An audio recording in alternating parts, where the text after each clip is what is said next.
friends, it's Catherine at Moonstarlodge with your reading for the week of October 25th right through and including Samhain or Halloween. So this has just got me feeling topsy-turvy here, and as I try to settle into this reading, I am aware of the stress or the pressure I feel to get this right. So I've been doing this a long time, 45 plus years, and it's really important to me with the over 1,000 decks that I own to make sure that I have a comprehensive understanding of each one.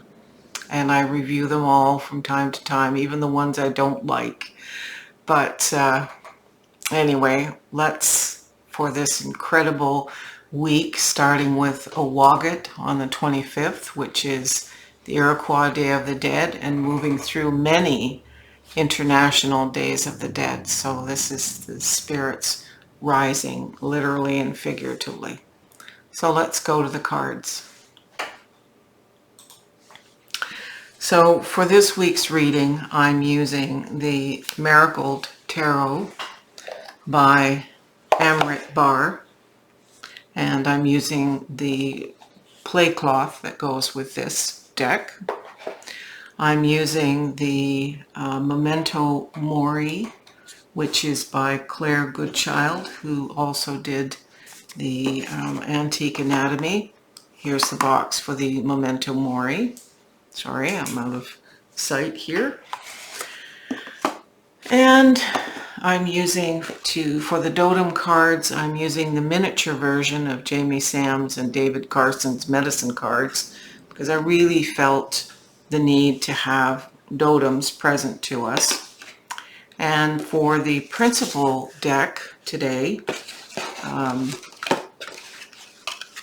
let me get this box. This is the Tarot of the Dead by Monica Knighton. So we have a number of decks in play here, awful lot of skeletons, but it's a very powerful message, and I have to make sure that I really get across what it is we're trying to deal with. So these are tarot, this is a Lenormand plus Oracle, and these are Dotem cards, all right? So the significator here is the Knight of Pens or Wands in reverse. And this Knight is telling us that we're starting this week with a lack of energy, a lack of motivation, and just downright fatigue.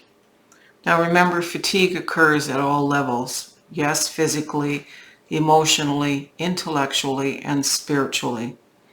So let's analyze what's going on here. And every one of these cards is in protection. I actually had Brian douse virtually every card in every line to make sure that really it was correct, because I've never seen a reading like this. So we start off with this lack of energy, lack of motivation, followed by the Knight of Coffins, which means the same as Cups. And he's peeking out here because this is also in protection. This says painful shyness, inability to move past what other people think, frozen. We move next to the page of Reels, which is the same as coins. And this dude here has his baseball cap on backwards, and he's just lacking direction, lacking focus. The Seven of Coffins, or Cups in reverse, tells us that normally this is a weird card in right side up, because it's about illusion and too many choices.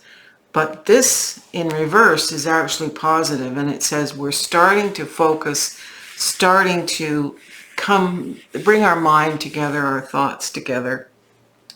Unfortunately, we have the Chariot in reverse and the Hermit in reverse. And the Chariot in reverse is can't get it going, can't get thoughts organized, can't get motion in flow. And the Hermit is withdrawal in the negative sense. Not the knowledge keeper, not the sage, not the introspective, fun-loving hermit, if we can call him that. But this is somebody kind of curmudgeonly and almost nasty. This isn't a sentence. We have free will. So the rest of the cards are trying to help us understand what it is we need to do, including here the ancestors and the totems, to get us out of this place. Now, we all have to have the dark night of the soul, so to speak. We all have to have those times because change is painful, change is uncomfortable. And if this is what the veil being so thin represents, is uncomfortable change as we connect with these ancestors, then it isn't going to feel like a good time, and we aren't going to feel like we're making progress until we actually get some things in motion. So the card clarifying lack of energy here is the Moon. We need to go to our place of intuition.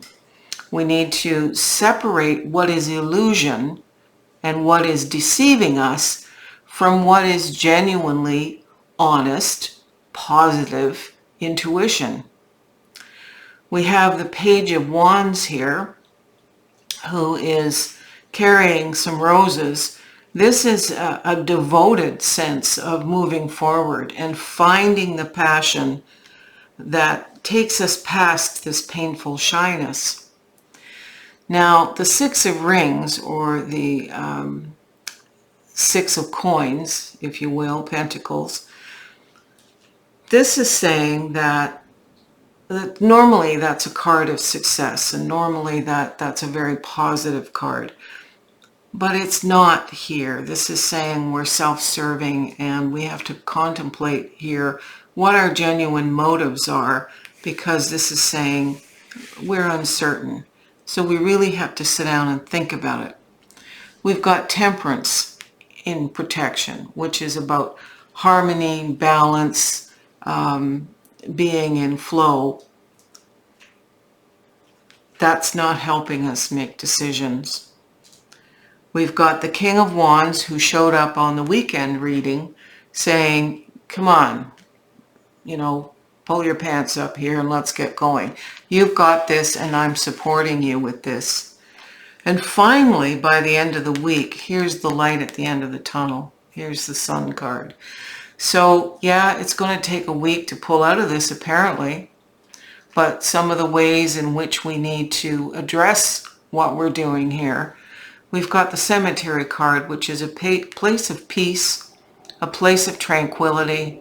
It's a going to the ancestors and knowing that when you're in their space, if you go in the way of right relationship, that you are protected from external, I don't like the word evil, but malintentioned influences that may be causing you to be adrift. I feel like down here, you're just adrift, and you have no rudder, no steering wheel down here. So this is a week where you're floating.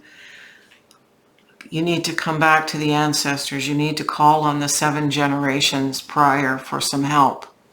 Why? Because you are at a crossroads, and I think this is the pivotal card in this whole reading.